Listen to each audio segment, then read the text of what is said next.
Hi everybody. Welcome to Phil and Dave's Excellent Adventures. Just Dave here. Today, we're talking about the movie Halloween Ends. This is going to be a spoiler review, so if you are concerned about spoilers, I would suggest you go and watch the movie first before you watch this review. Halloween Ends is the third movie in the most recent Halloween trilogy directed by David Gordon Green. This movie takes place about 4 years, I think, after the last Halloween movie. Laurie Strode and her granddaughter are trying to sort of continue on with their lives and mourn the loss of her daughter and her granddaughter's mother. So, as far as what I liked about the movie, overall, I thought the cast was pretty good. I liked Jamie Lee Curtis, of course. She's great in this. And yeah, it was good to see her have more of a role in this than she did in the last Halloween movie, where she was pretty much just in a hospital the entire time. Andi Matichak as her granddaughter Allison, I thought did a good job as that character. And I think that, yeah, it was interesting to see where she's gone from the last movie to this movie. And I feel like she did a pretty good job of showing that the character has sort of grown and matured and things have happened to her. I liked Rohan Campbell as Corey, the main sort of character in the movie, and Will Patton as Frank. He's been in all of the Halloween movies, these recent ones. So yeah, I liked all of them. I thought their performances were pretty good. I really like the opening sequence in the movie with the kid. So it opens with Corey is babysitting this kid, and at some point the kid ends up kind of tricking him into going into this attic, and then he gets stuck in the attic, and the kid won't let him out, and then he tries to bust out, and he ends up knocking the kid off the banister and down onto the floor. And it was pretty unexpected when it happened, at least for me. And the effect when it does, it's a good way to open a movie. It's a very effective kind of thing. You're like, oh my god! And the kid was kind of annoying, so like it kind of worked. And yeah, you felt bad for the Corey kid, the main character, because it was an accident. It wasn't his fault. He obviously didn't mean to hurt the kid. So it's a good way to sort of instantly endear you to this character and make you care about him. I thought there was really good music in the movie overall. John Carpenter and his son did the music with the other guy they always do the music with. It had a very cool John Carpenter, very like kind of a vaporwave or dreamwave, that kind of new wave revival kind of stuff that's actually pretty popular. The kind of thing you would hear in like the movie Drive or something like that. So it's really cool. And there's actually scenes in this movie that remind me a little bit of Drive, when he's riding around on his motorcycle with the girl on the back, and they're playing that kind of music. I'm like, okay, yeah, this is a similar kind of feel to it, and I like that. There's some pretty cool inventive kills in here, some pretty fun stuff. There's one in particular that I liked where he stabbed the girl into the wall, and you can sort of see she's just hanging there by the knife. Now, physically, of course, it's probably not going to happen. The knife wouldn't be able to support that much weight, but still, it was a cool scene. It looked cool. I like to see it. There's a couple other pretty inventive kills, and I think the fight at the end between Michael Myers and Jamie Lee Curtis's Laurie Strode is a good fight. It's a little ridiculous, over the top, but it's very brutal. It's very bloody, and it's very visceral. And yeah, and we get to see him. He dies, or they kill him. Maybe we'll come back to that later. But yeah, I think that was pretty cool, and I like that. As far as what I didn't like about the movie, I did not like the story or the dialogue. Really, I thought a lot of the dialogue was pretty bad. There's stuff like, again, Jamie Lee Curtis is great to see her, but she's got some terrible line in here where she's like, hey, you gotta show evil your tits and tell them you're not afraid, or something stupid like that. And she delivers it well enough, but it's God, she's not given very good material to work with, unfortunately.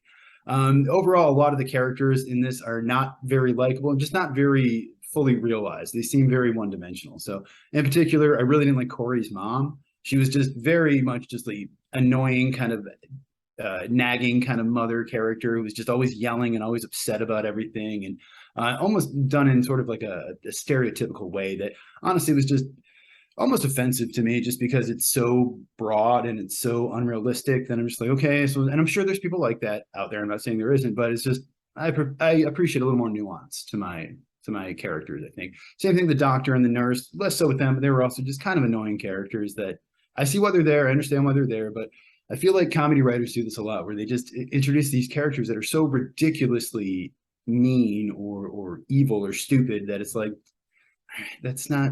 I mean, yes, people like that do exist, but there's more to them than that usually, And so it would have been nice to see a little bit, some more facets of these people than just this, I really didn't like the love story at all in this. So a big part of this movie is really the love story between Corey and Allison.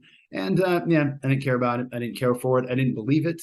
It seemed very rushed. It's like Laurie Strode meets him because he just got beat up by some high school kids, and she feels bad for him, so she takes him to the hospital where her granddaughter works. They immediately like hit it off and immediately start going out. And then she like kind of pushed them together, and then she immediately is like, no, I don't trust him. There's something off about him. And it's like, you're the one who put them together. And also, I didn't believe that they would have gotten that involved that quickly. They kind of try to justify it by saying like, oh, she always was fascinated by him in the story about what happened to him and all this kind of stuff. But and there is something there. They've both been through tragedy. They have some similar shared experiences. So I can see why there may be a connection or attraction there, but I felt like it needed to be built up more than it was. There's not a lot of Michael Myers in this movie. I mean, I honestly am trying to think. I think we don't see him till like an hour in. I might be wrong, but it takes a long time before we see Michael Myers.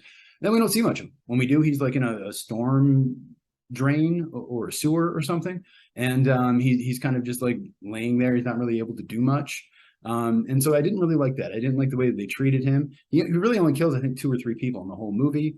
At some point, Corey starts kind of bullying him and like, hitting him and pushing him around and stuff. And I'm just like, why are you? And I kind of get why they would do that, but it seemed like a really disrespectful way to treat this character. That, I mean, people came to the movie to see Michael Myers, so why would you treat him like a second banana? That's just a weird thing to do. Not enough Laurie Strode in this either. Again, I was excited to see, Jamie Lee Curtis, to see her in the lead role and to see her doing something, and she's not in it much. It's really mostly about this Corey kid. I didn't like the stuff with the band kids because, again, they're supposed to be like high school kids, and he's supposed to be like 21, like. And I guess that was supposed to be the joke. It's like, oh, they're not even like high school, football kids. They're like band kids, like this guy's such a nerd that the band kids beat him up. But I'm also like, and again, the character is very one-dimensional, not a lot to him. Granted, they are high school kids, so high school kids can be like that sometimes, but there are some attempts at humor in this. It was written by David Gordon Green and Danny McBride and a couple other people, who, of course, the two of them have humor backgrounds. They did Pineapple Express and various other things. But most of the humor in this movie really doesn't work. And I think it's just because the movie takes itself so seriously that when there's these moments of levity, it just seems weird. It's like when I had a teacher that was very strict and very weird, and every once in a while she'd make a joke and no one would laugh. And she would complain that we wouldn't laugh at her jokes. And we're like, because you're very serious most of the time. It's weird when you're being joking. We don't know how to handle that, So I didn't like that. I didn't really like the age or look of the actor. So there's a part early on in the movie where Corey says, oh, I'm 21 years old. And I'm like, you're 30, bro. What are you talking about? But I went to look it up. The guy's 24, 25. He may have even been younger when they filmed it. So he just looks older than I thought, which is okay. But then there's also her cop ex-boyfriend, Allison's ex-boyfriend cop. The guy looks like he's 50 or at least in his 40s. I'm like, come on, man. And I couldn't exactly figure out his age. It looks like he played a kid on Always Sunny in Philadelphia in 2005. So he's probably not as old as I'm thinking he is, but the dude looks way too old for her. And again, who knows? Maybe he's the same age. Maybe the age difference isn't as big as it seems. But to me, looking at it, as soon as he pulled up and like starts talking about being her ex, I'm like, wait, is this supposed to be her mom's ex? I don't understand. Why would she be dating this guy who was born in the 1970s? It doesn't make any sense to me. So the movie's too long. I could say this about every single movie that comes out these days. I think just too long. Horror movies especially do not need to be over 2 hours long. They really don't need to be more than an hour and a half. And I realize it's dumb to complain about it because I'm paying the same amount for the ticket either way, but sometimes you gotta edit some stuff, man. You gotta cut some stuff. You don't need everything. Not everything is gold, and especially in this movie. I think maybe if they would have kept Corey's involvement with Michael Myers as a surprise, the movie could have been more interesting. So if we would have had a movie where Michael Myers is going around killing people, but then we find out eventually it's actually Corey who's wearing the mask and killing them on behest of Michael Myers or working with them or something like that, and there was a reveal halfway through that Corey is actually a bad guy and working with Michael Myers, and we didn't know this as the audience, that I think could have been a more interesting movie. And I feel like that movie has been made before, so maybe it wouldn't have been, but I would have liked to watch that more, I think, if that's what it was. And I think because of that, because it's mostly about this character Corey and not much about Michael Myers, it really doesn't feel like a Halloween movie in a lot of ways. It seems like you're just watching, I don't know, some weird kind of version of Drive or something, where it's some kind of almost romance movie or something. And then, oh yeah, by the way, here's Michael Myers, just in case you forgot. It doesn't really seem like a very good ending for Michael Myers or for Laurie Strode. I would say if I were the actors involved, especially Jamie Lee Curtis, I would be pretty upset that this is the send-off that you gave my character after all of that.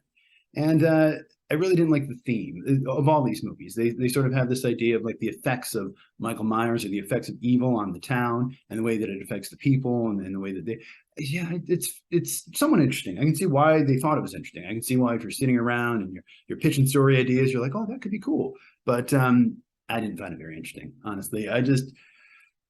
I just want to watch a Michael Myers movie where he just kills people. That's it. I don't need any more than that. I don't need any themes or to tell me what to think or any of that kind of stuff. Just have him kill some people. That's it. That's all I need. So other than that, the movie is directed by David Gordon Green, who did the last two movies. Like I said, he's done a bunch of comedy in the past, and then he recently switched over to horror. It was written by him, as well as Danny McBride, the actor Danny McBride, who does the writing as well. And then a guy named Chris Bernier and Paul Brad Logan. Both of them only have one or two credits to their name before this. Chris Bernier worked on something called The House, which I think was a short anthology series for Hulu. And Paul Brad Logan worked on something called Manglehorn, which is also directed by David Gordon Green. I haven't seen either of those, so I can't really speak to them. But based on this, I'm not really looking forward to looking at more of their stuff. They did an interesting thing here with the font titles. They gave it a blue color, which was reminiscent of Halloween 3 Season of the Witch. And I think in a lot of ways, this movie is maybe they were kind of trying to pay homage to that. Season of the Witch was a movie that didn't really involve Michael Myers at all. And it sort of upset people at the time because they wanted Michael Myers. But, you know, I think John Carpenter wanted to be more of an anthology series where every movie was about a different character, different people, different times. And people, I think, didn't really like it at the time. And since then, everyone loves Season of the Witch. It's one of a lot of people's favorite Halloween movies. So I think maybe they were going for that. Maybe they're going for the idea of like, hey, let's do a Halloween movie without Michael Myers or kind of phase him out a little bit. Or even I thought maybe at one point they're going to try to replace him with this Corey guy, which I wouldn't have liked, but it would have been something. They really don't give you much story in the trailers. As I'm watching the movie and I'm seeing all this happen with this guy, I'm like, well, I don't remember any of this from the trailers. And like, yeah, if you look in the trailer, there's really none of that. They really kind of didn't tell you what this movie was, which sometimes can be okay when a movie does that. It can be pleasantly surprising, but sometimes you feel like you've been kind of ripped off. And that's kind of how I felt with this one. Like, you did not give me the movie that you promised me. They do use Don't Fear the Reaper in this, which has been used in a lot of the Halloween movies. It's always cool. I love that song. There's a quick Nick Castle cameo. He's the guy in the party who's like, hey, see anything you like? Which, of course, is also a line from the original Halloween movie. They're watching The Thing on TV, the John Carpenter remake of The Thing, which is interesting because, of course, John Carpenter directed that as well as the first Halloween. And in the first Halloween, they were watching The Thing from outer space on TV, which is what John Carpenter's The Thing is based on, or remake of. So cool little, kind of hints like that and references. I always like that stuff. So this movie is one of those that came out. You can see on the screen behind me there. It came out in theaters and Peacock on the same day, day and date release. It's somewhat controversial. The movie was expected to make about $55 million. They were projecting, and it looks like it's going to make closer to 41 million or so. Of course, these numbers aren't final yet, but and so some people are saying that's probably because people chose to stay at home and stream it instead of going out to the theater. And from what I understand, it was one of Peacock's biggest, if not their biggest, streaming thing of, I think, the weekend. So yeah, that does make sense. But I also think it has something to do with the fact that the movie's not very good. I think if the movie were better, it probably still would make more money in the theater. That being said, of course, yeah, if people can watch it at home on Peacock, they're probably going to choose that. We do know, like I said, it seems like he dies in the end here, and it is called Halloween Ends and all that stuff. But from what I understand, the producer of the film has it written in that Michael Myers can't die, which makes sense, of course, because that's how he makes his money. So I'm sure Michael Myers will come back, especially if this movie makes money, which I assume it will do okay. But unfortunately, I did not like the movie very much. If I were to give it a score, I'd say a 4 out of 10. That's it. Not very good. I think that there were some good ideas. There's interesting concepts. The fact that it is different than most Halloween movies, at least in this one, a lot of Halloween movies, you can say like, oh, which one is that? The one with Paul Rudd, or is that the one with, whoever? This one, I know one. This is the one with that kid who killed the kid when he was babysitting. But just because it's different doesn't mean it's good. So yeah, 4 out of 10 for me is my score. But if you saw it, let me know what you think of it down in the comments below. Thank you so much for watching. Hope you have a great night, and I will see you here again next week.